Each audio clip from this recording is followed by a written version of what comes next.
to today's Global Connections program. I'm Bill Miller. Today, we're going to be talking about a very interesting organization that is providing wonderful services. It is the Population Institute.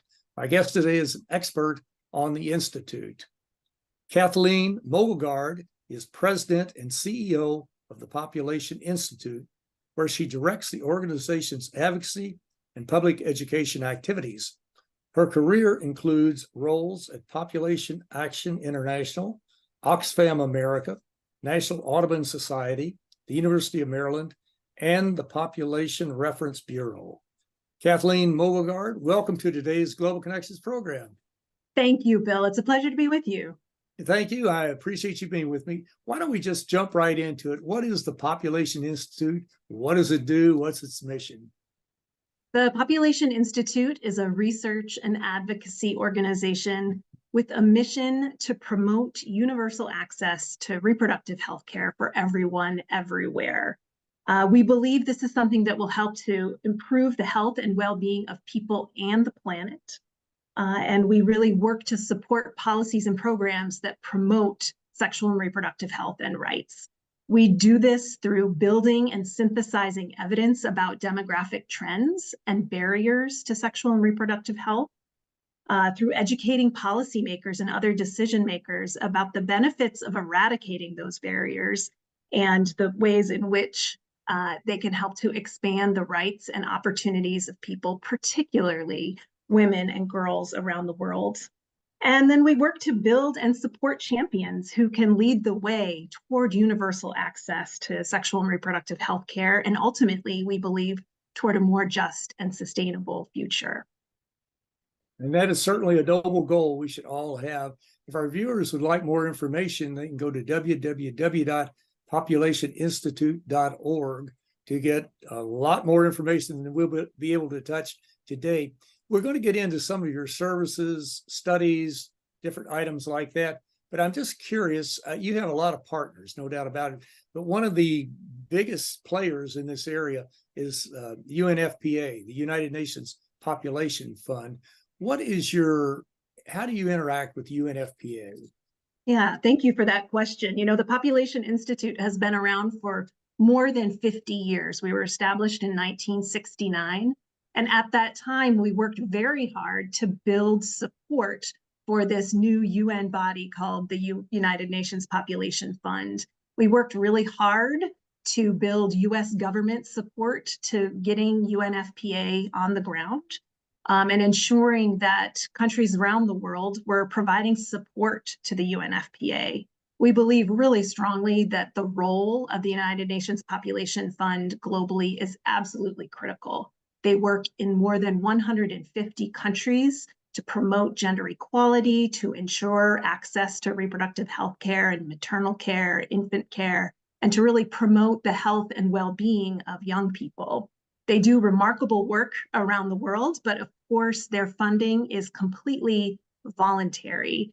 Nation states from around the world make contributions to UNFPA, but those are voluntary contributions. So the Population Institute has a long history of advocating for the US government and other governments to give robust contributions to UNFPA to ensure that their work around the world can continue. We certainly do. And so many of the policymakers in Congress do not understand what the UNFPA does. They have a totally misguided idea. They think it's an abortion clinic, which it's not. It's not even close. But we really need to learn more about it, and we need to fund these organizations because they do such wonderful work. And as you mentioned, they help women and young females, especially, but the whole family. It's not just the women, the female part of the family. Well, let's jump into some of the challenges. Right now, the globe has about 8.2 billion people on it. The UN predicts another 2.5 billion. What does that portend? I think by 2050 or 2100.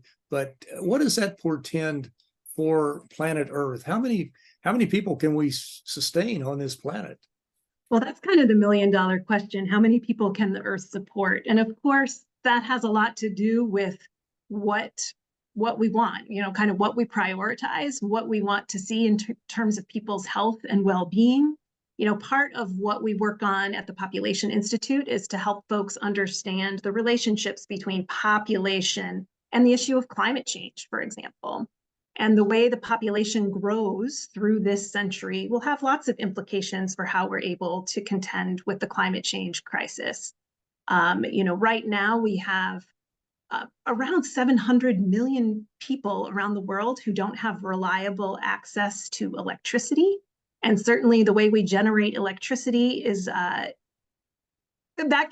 is something that can have an exacerbating effect on climate change if we're choosing to produce electricity through the combustion of fossil fuels.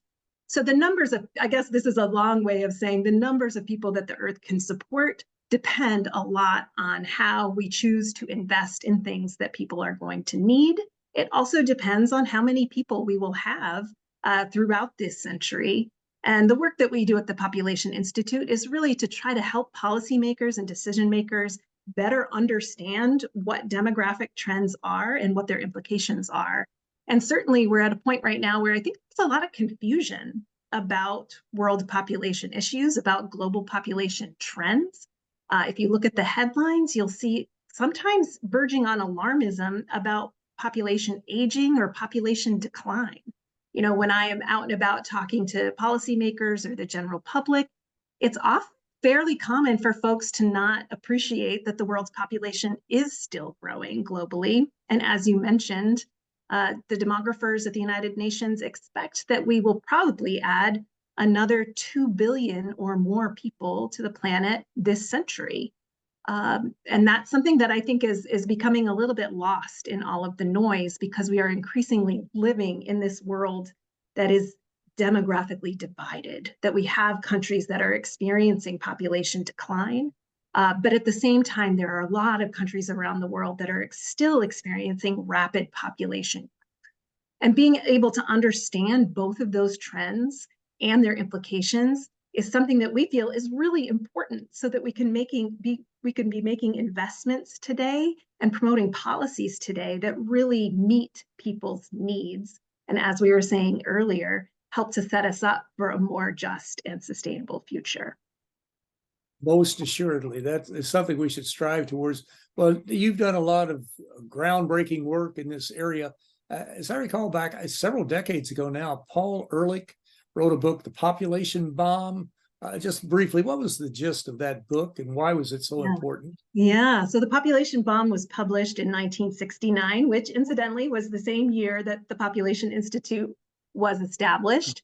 That was at a time in world history when global population growth rates had reached their peak.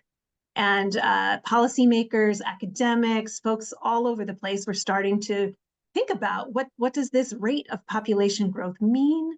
There was emerging alarmism around the growth of world population at that time. The world's population had just passed 4 billion people at that time.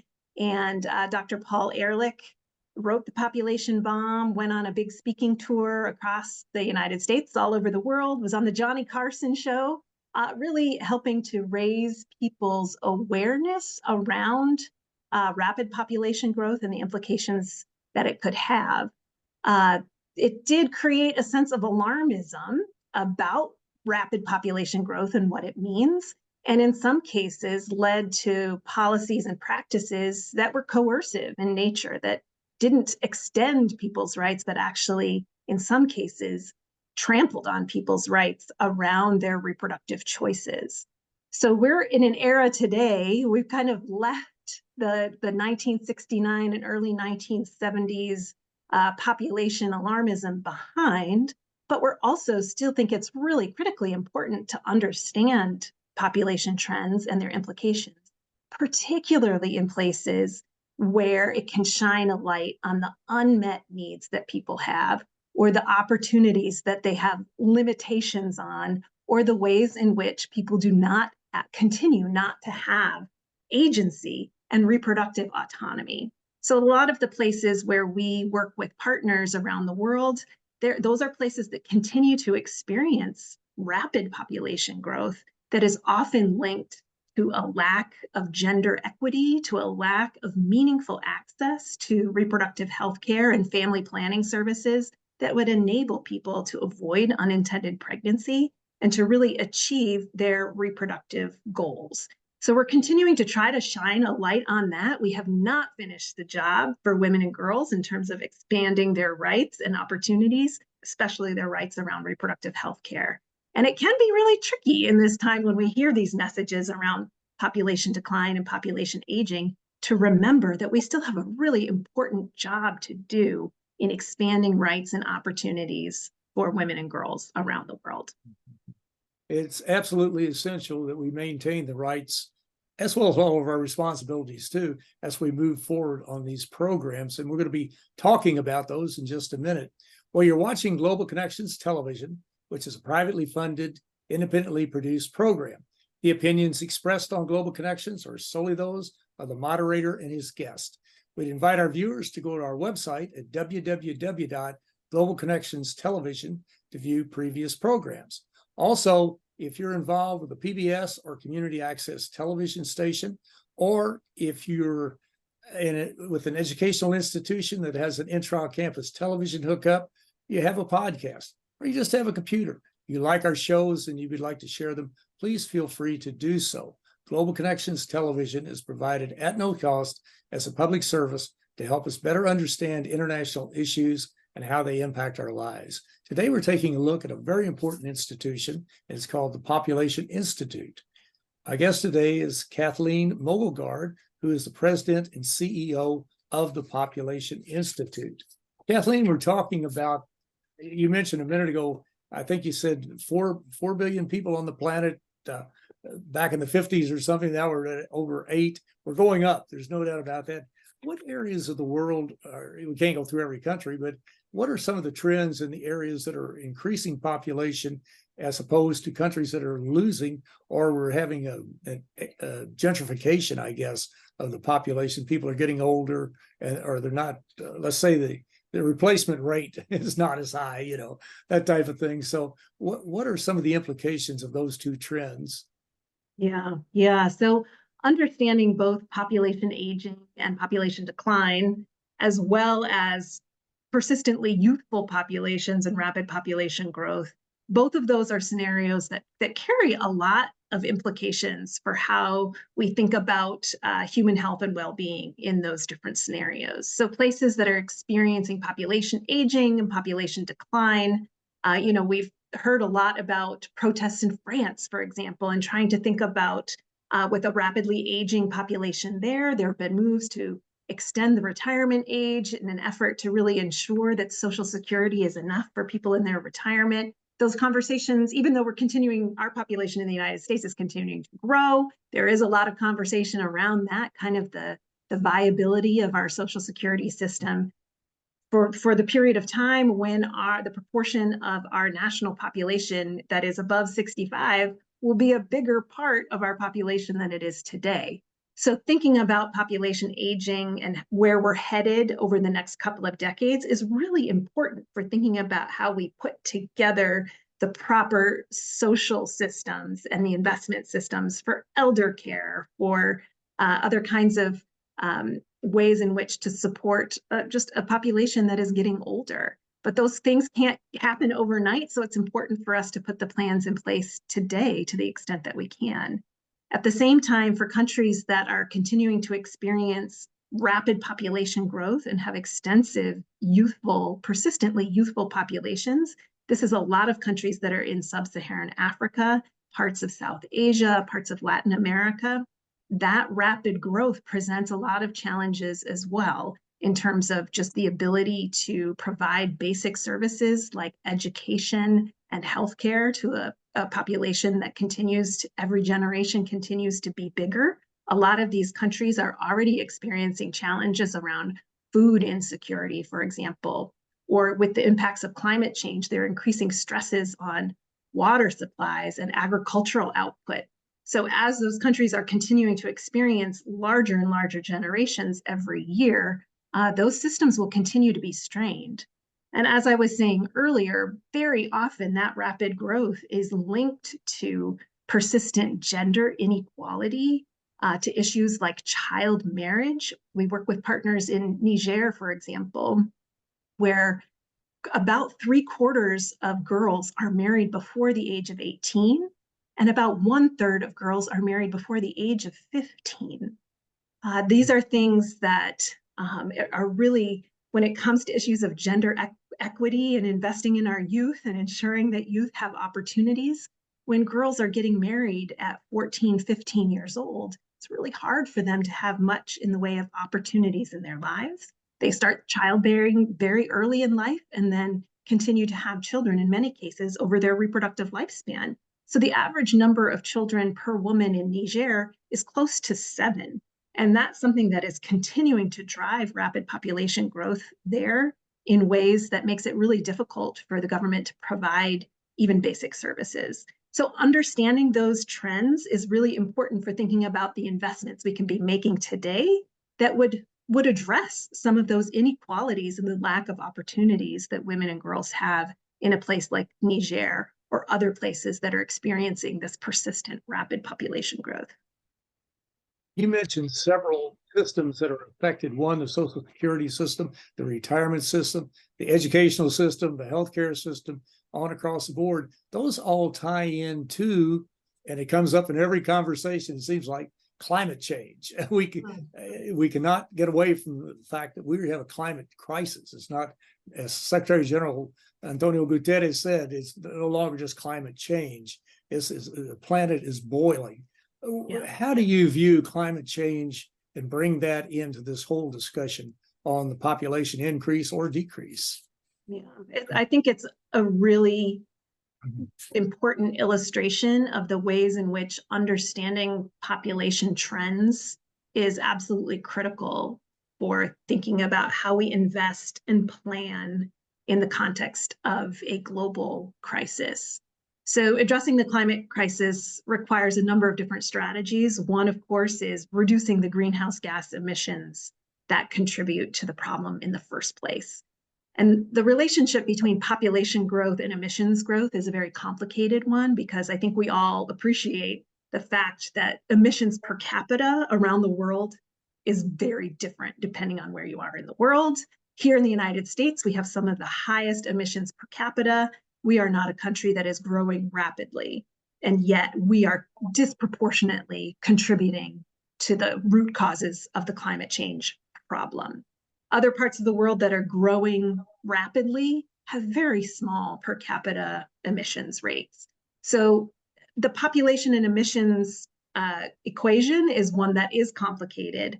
And certainly over time, if we're thinking about addressing issues of energy poverty or ensuring that the nearly 700 million people around the world who don't have regular energy access can attain that access, like thinking about how the population will grow and how our emissions will grow over time, it is important to understand that.